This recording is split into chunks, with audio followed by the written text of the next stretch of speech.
நீங்களும் பொய் பேசாதீங்க, பிள்ளைகளையும் பொய் பேச அனுமதிக்காதீங்க.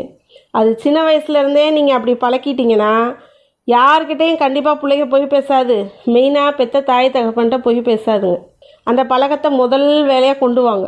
எவ்வளோ பெரிய பிரச்சனை வரணும், என்ன தலை போகிற விஷயமா, தலையவா சீவிடுவாங்க பொய் சொன்னால் அப்படின்னு ஏன் நினைக்கிறீங்க? அப்படி தலை போகிற விஷயமா இருந்தாலும் தயவுசெய்து பொய் பேசாதீங்க, உண்மையவே பேசுங்க. உங்களை பார்த்து தான் உங்கள் பிள்ளைங்க பாடம் கற்றுக்கிட்டு ஆகணும். அப்படிங்கல எக்காரணத்தை கொண்டும் பொய் பேசாதீங்க, உண்மையை பேசுங்க. அதுகள்கிட்ட உண்மையாகவே இருங்க. உங்களால் என்ன முடியுமோ அதை செய்யுங்க. அம்மாவால் இப்படி தான் முடியும், இதுதான் எங்களால் செய்ய முடியும், இதுதான் வாங்க முடியும், இதுதான் பண்ண முடியும் அப்படின்னு இது பண்ணுங்கள். உனக்கு நாளைக்கு வாங்கி தந்துடுறேன், 2 நாள் கழித்து வாங்கி தந்துடுறேன்னு இந்த பொய்யான வாக்குறுதியை தயவுசெய்து கொடுக்காதீங்க. பிள்ளைகளை பொய் சொல்லி ஏமாற்றக்கூடாது.